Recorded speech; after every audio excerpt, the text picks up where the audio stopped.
fuente de amor, tú mi cimiento, mi roca, mi Dios, tú, mi Señor. Arraigados y edificados. Oh alto y glorioso Dios, ilumina las tinieblas de mi corazón y dame fe recta, esperanza cierta y caridad perfecta, sentido y conocimiento, Señor, para que cumpla tu santo y veraz mandamiento. Capítulo 18. La mujer ideal, la Virgen María.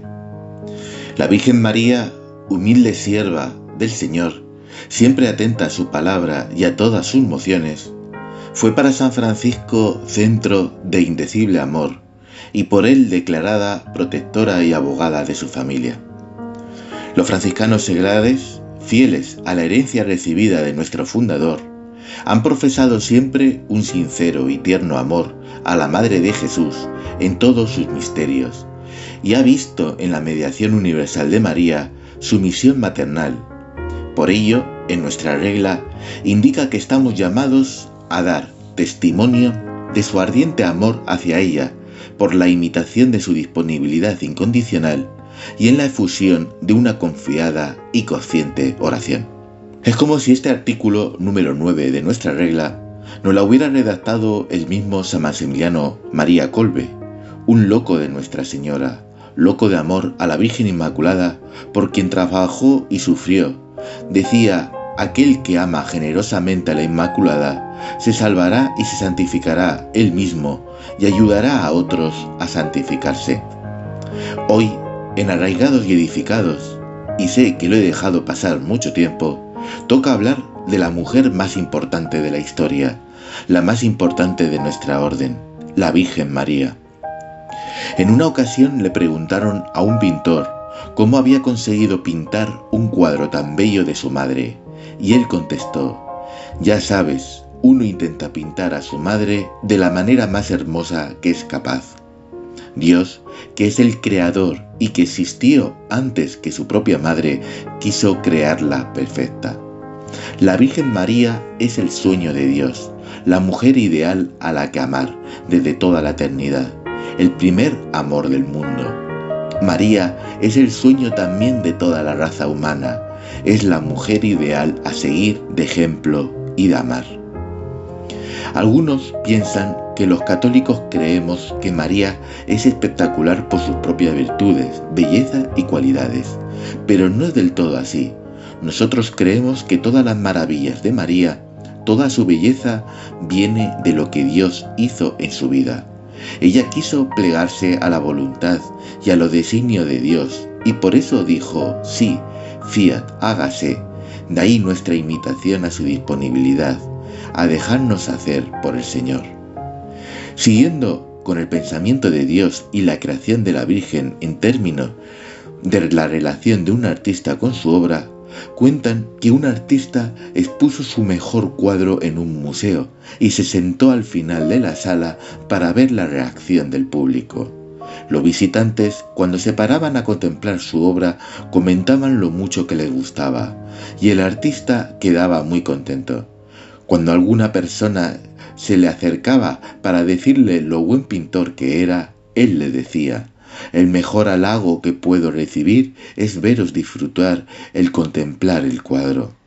De igual forma, cuando veneramos y a María la hacemos ejemplo de fe y oración, estamos alabando a Dios en su obra maestra por excelencia. Dios le encanta que veneremos a su madre. La Virgen María, la Inmaculada, nos cambia la vida y podemos señalar tres grandes verdades. Primero, el poder de la misericordia de Dios. La Virgen Inmaculada nos demuestra la fuerza radical de la misericordia de Dios, que es capaz de trascender toda la historia hasta el comienzo de los tiempos para preservar sin mancha a una criatura, la Virgen María, rodeada de amor indecible a la Madre de Jesús por haber hecho hermano nuestro al Señor de la Majestad y por habernos alcanzado misericordia.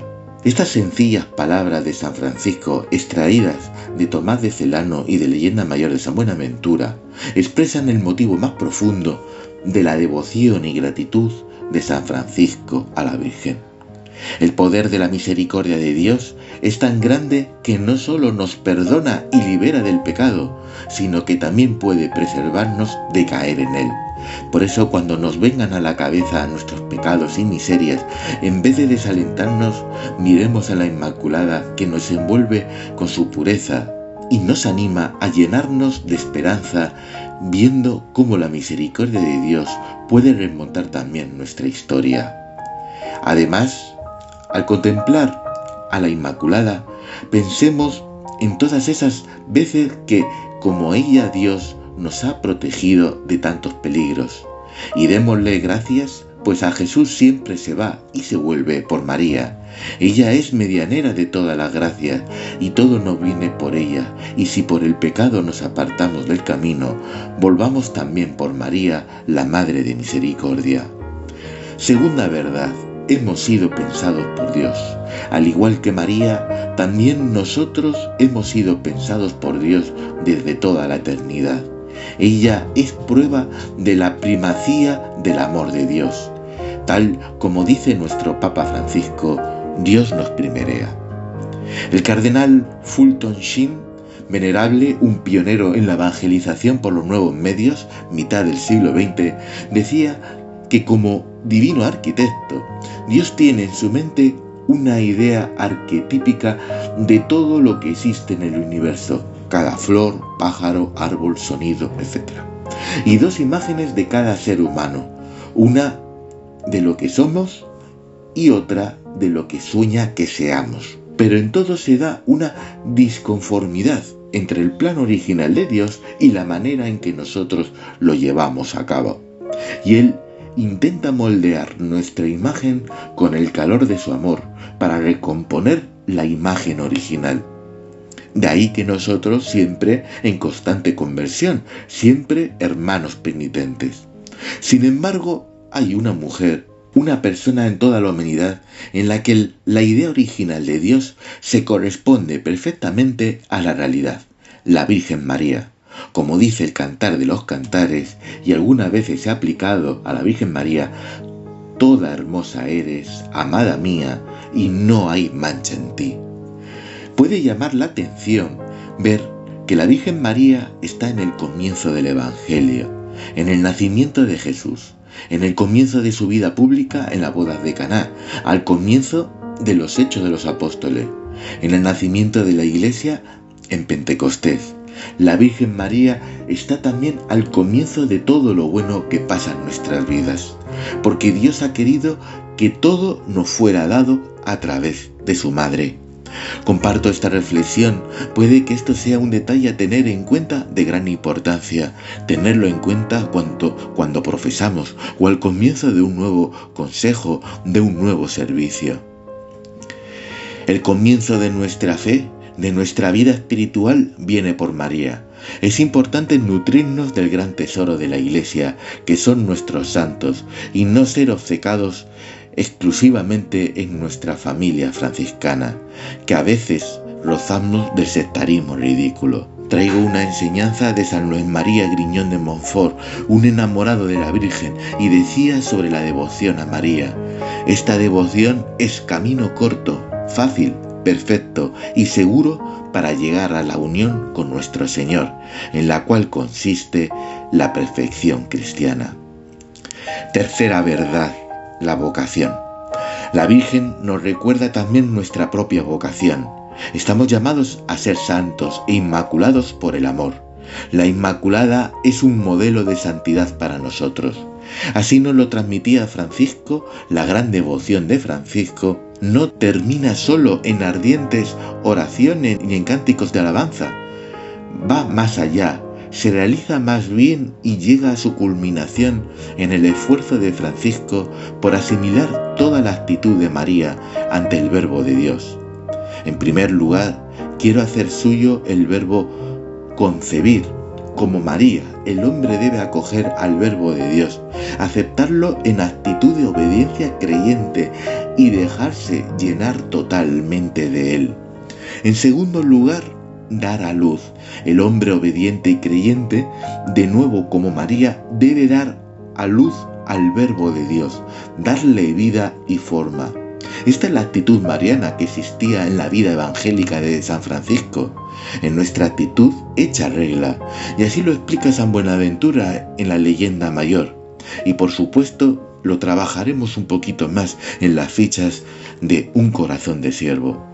Nuestro amor y modelo a imitar a la Virgen María lo demuestra también en la magnífica carta de Francisco escribió a nosotros, a los fieles de todo el mundo, en la que desarrolló abundantemente los pensamientos de su corazón.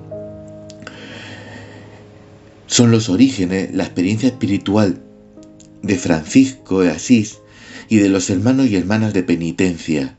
Recibieron de él inspiración y guía, y por ello la carta de los fieles consta como prólogo en nuestra regla Seraphicus Patriarca. En ella, el santo describe el nacimiento del Verbo Divino de las entrañas de la Santa y Gloriosa Virgen María. Pero este nacimiento divino no acontece solo en María, debe realizarse también en los corazones de los fieles. En la misma citada carta, versículo 53, Francisco hace un comentario muy condensado en un lenguaje que le es propio.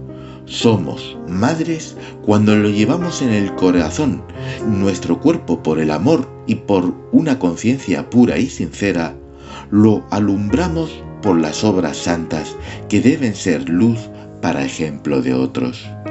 Volviendo al siglo XX, la Madre Teresa de Calcuta tenía mucha devoción al Inmaculado Corazón de María y enseñaba que debíamos aprender de su purísimo corazón a estar atentos para escuchar a Dios y ser dóciles al Espíritu Santo y decir fiat como ella. Así como la gracia de Dios actuó en María para convertirla en la santa por excelencia, y la Inmaculada también puede actuar en nosotros para ayudarnos a mejorar cada día, ser mejores hermanos seglares y ser santos. También San Maximiliano María Kolbe decía que con la ayuda de la Inmaculada podemos alcanzar la santidad heroica, y San Maximiliano lo testimonió. Llegó a ser otro Cristo, de dar la vida por otro prisionero, y seguro que lo diría con la ayuda de la Inmaculada.